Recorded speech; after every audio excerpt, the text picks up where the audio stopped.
కల్వకుంట్ల కవిత కొత్త పార్టీని ప్రకటించడం తెలంగాణ రాజకీయాల్లో హాట్ టాపిక్ గా మారింది.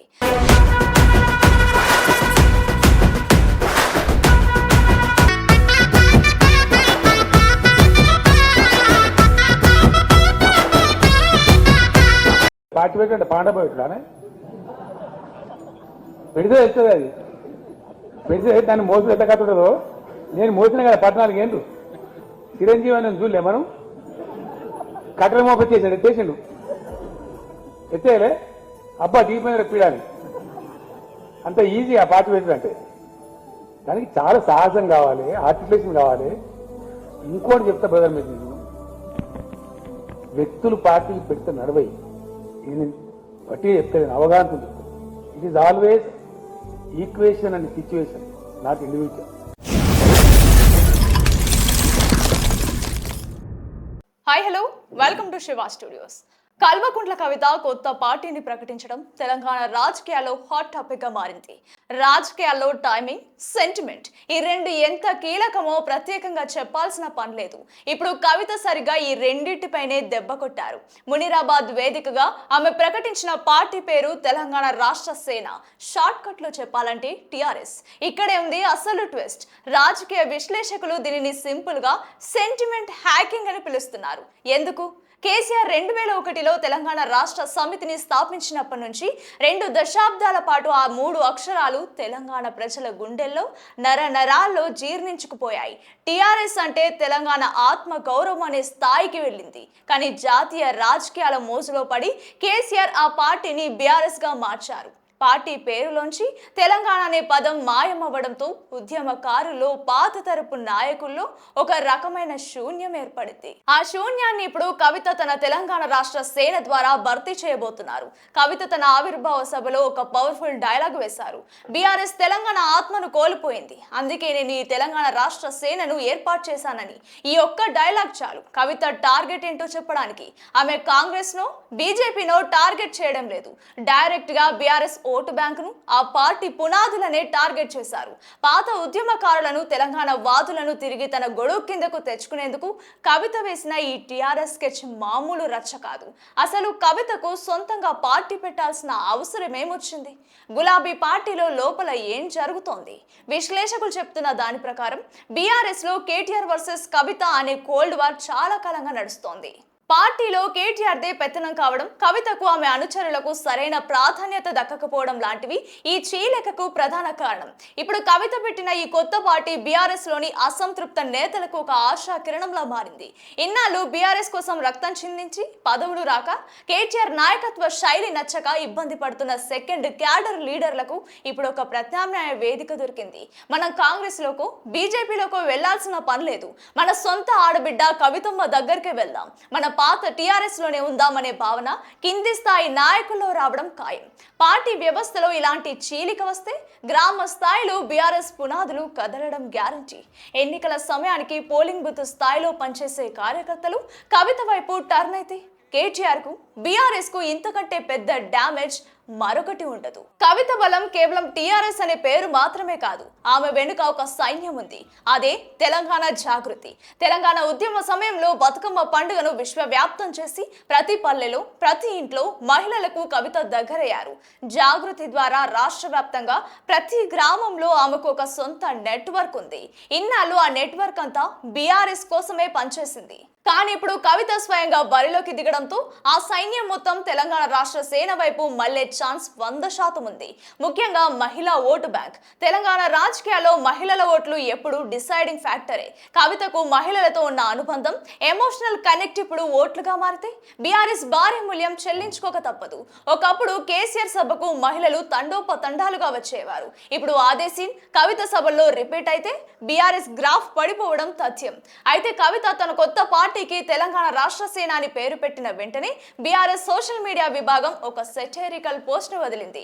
ఆ పోస్ట్ లో ఏముందంటే, మార్కెట్ లో దొరికే ఫేమస్ బ్రాండ్లకు సంబంధించి డూప్లికేట్ ప్రొడక్ట్స్ అంటే మనం మార్కెట్ కి వెళ్లి కోల్గేట్ పేస్ట్ అడిగితే అచ్చం అలాగే ఉండే కూల్గేట్ ఇస్తారు. బిస్లరీ వాటర్ బాటిల్ అడిగితే సేమ్ స్పెల్లింగ్, కలర్స్ తో ఉండే బిస్లరీ ఇస్తారు. అచ్చం అలాగే కేసీఆర్ స్థాపించిన ఒరిజినల్ పార్టీ టీఆర్ఎస్ ని కాపీ కొడుతూ కవిత పెట్టిన ఈ తెలంగాణ రాష్ట్ర సేన కూడా ఒక నకిలీ బ్రాండ్ లాంటిది అని సెటర్ వేశారు. దానికి ఒరిజినల్ ఎప్పటికీ ఒరిజినలే అనే పవర్ఫుల్ క్యాప్షన్ ఇచ్చి ట్రోల్ చేస్తున్నారు. ఈ ఒక్క మీమ్ చాలు బీఆర్ఎస్ పార్టీ కవితను ఏ రకంగా టార్గెట్ చేయబోతుందో చెప్పడానికి. అంటే కవిత తన పార్టీకి పాత టీఆర్ఎస్ పేరు పెట్టుకొని తెలంగాణ సెంటిమెంట్ ను హైజాక్ చేద్దామని చూస్తే బీఆర్ఎస్ దాన్ని చీప్ కాపీగా ముద్ర వేసి జనాల్లోకి వదిలేసింది. ఇప్పుడు ఈ మీమ్ వాట్సాప్ స్టేటస్లు, ఇన్స్టా రీల్స్ లో తెగ వైరల్ అవుతోంది. గులాబీ శ్రేణులు దీన్ని ఒక ఆయుధంలో వాడుతున్నారు. కవిత తన కొత్త పార్టీ ఎజెండాను పూర్తి స్థాయిలో ప్రకటించిన తర్వాత ఈ యుద్ధం మరింత ముదరడం గ్యారంటీ. ఇప్పుడు కేవలం సోషల్ మీడియాకే పరిమితమైన ఈ గొడవ రేపు గ్రామాల్లోకి వెళ్తే పరిస్థితి ఏంటి? ఒక ఊరిలో బీఆర్ఎస్ జెండా ఉంటుంది, దాని పక్కనే అచ్చు గుద్దినట్లుండే కవిత పార్టీ టీఆర్ఎస్ జెండా ఉంటుంది. జనం కన్ఫ్యూజ్ అవుతారా? సెంటిమెంట్ రగిలి కవిత వైపు వెళ్తారా? లేదా కేసీఆర్ బ్రాండ్కే ఓటు వేస్తారా? ఇదే ఇప్పుడు కాంగ్రెస్ బీజేపీలను సంతోషపెడుతున్న విషయం. తెలంగాణ అనే పేరుతో ఎన్నో రాజకీయ పార్టీలు పుట్టుకొచ్చాయి. కానీ ఆ పార్టీలు ఏమయ్యాయి? గాల్లో కలిసిపోయాయి, లేదంటే బడా పార్టీల ముందు మోకరిల్లి విలీనమైపోయాయి.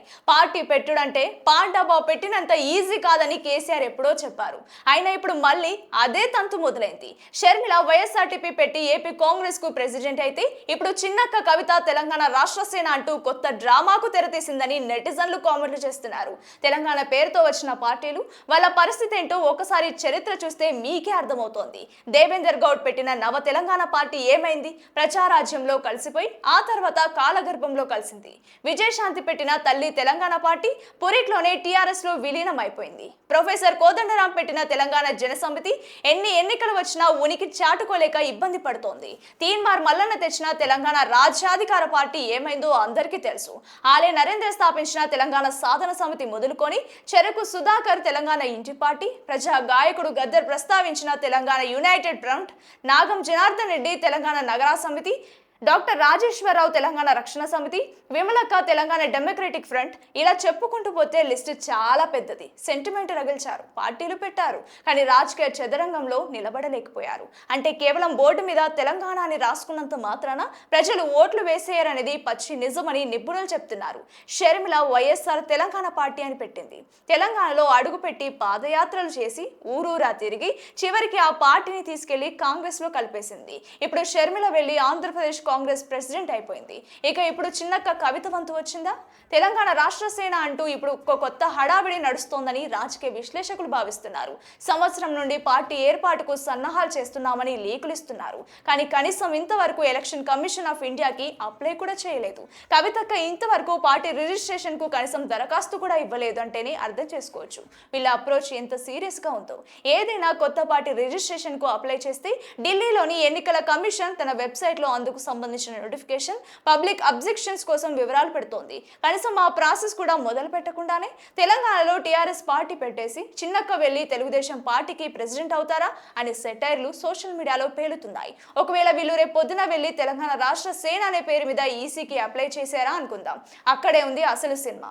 తెలంగాణ రాష్ట్రాన్ని తెచ్చిన 2 సార్లు అధికారంలో ఉన్న బీఆర్ఎస్ అధినేత కేసీఆర్ ఊరుకుంటారా? ఆయన దగ్గర అసలైన ఆయుధం ఉంది, అదే చట్టపరమైన పోరాటం. బీఆర్ఎస్ పార్టీకి ఒక బలమైన లీగల్ గ్రౌండ్ ఉంది. 2 దశాబ్దాల పాటు టీఆర్ఎస్ అనేది ఒక బ్రాండ్. ఆ అబ్రివేషన్ తో ప్రజల్లో ఒక ఎమోషన్ ముడిపడి ఉంది. కేవలం తమ పార్టీ పేరు మార్చుకున్నంత మాత్రాన తమ పాత ట్రేడ్ మార్క్ లాంటి టీఆర్ఎస్ అనే పేరును వేరే ఎవరైనా వాడుకొని ప్రజల్ని కన్ఫ్యూజ్ చేయడానికి ప్రయత్నిస్తే ఎలక్షన్ కమిషన్ లో అబ్జెక్షన్ ఫైల్ చేసే పూర్తి హక్కు బీఆర్ఎస్ కుంది.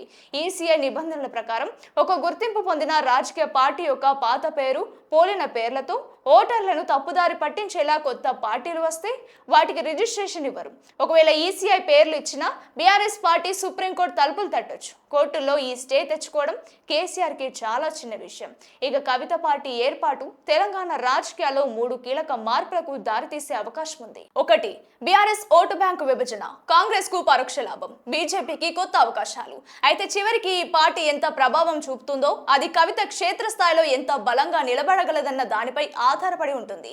కవిత ప్రకటించిన పాంచజన్య మేనిఫెస్టో చూసుకుంటే ఇందులో మొదటిది ఉచిత విద్య. కేవలం ప్రభుత్వ స్కూల్స్ మాత్రమే కాదు, ప్రైవేట్ స్కూళ్లలో కూడా విద్యార్థులకు పూర్తి ఉచిత విద్య అందిస్తామని హామీ ఇచ్చారు. ఇక రెండోది ఉచిత వైద్యం. పేదోడు ధనికుడు అనే తేడా లేకుండా కార్పొరేట్ ఆసుపత్రుల్లో కూడా ఏ వ్యాధికైనా రూపాయి ఖర్చు లేకుండా వైద్యం అందిస్తామన్నారు. మూడవది రైతుకు గౌరవం. రైతే రాజు అని చెప్పడమే కాదు, బ్యాంకుల్లో ఆఫీసుల్లో రైతు కనిపిస్తే లేచి నిలబడి గౌరవించే పరిస్థితి తీసుకొస్తామని మాటిచ్చారు. ఇక 4వ హామీ కేవలం సర్కారీ కొలువులకే పరిమితం కాకుండా స్వయం ఉపాధి కోసం 2 లక్షల నుండి ఏకంగా 20 కోట్ల రూపాయల వరకు రుణాలు ఇప్పిస్తామని కవిత ప్రకటించారు. చివరగా 5వది అత్యంత కీలకమైన సామాజిక న్యాయం. బీసీలకు ఏకంగా 50% రిజర్వేషన్లు కల్పిస్తామని సంచలన ప్రకటన చేశారు. ఎస్సీ, ఎస్టీ, మైనారిటీలతో పాటు అగ్ర కులాల్లోని పేదలను కూడా ఆదుకుంటామని భరోసా ఇచ్చారు. నేను ఒక తల్లి స్థానంలో ఉన్నాను, నేను మీ జేబు చూడను, మీ బాగోగులు చూస్తానంటూ ఆమె భావోద్వేగానికి లోనయ్యారు. మరి రాబోయే ఎన్నికల్లో ఈ కొత్త టీఆర్ఎస్ నిజంగా గేమ్ చేంజర్ అవుతుందా లేక మరో చిన్న పార్టీగా మిగిలిపోతుందా అన్నది చూడాల్సింది. మరిన్ని పొలిటికల్ అప్డేట్స్ కోసం మన ఛానల్ని సబ్స్క్రైబ్ చేసుకోండి.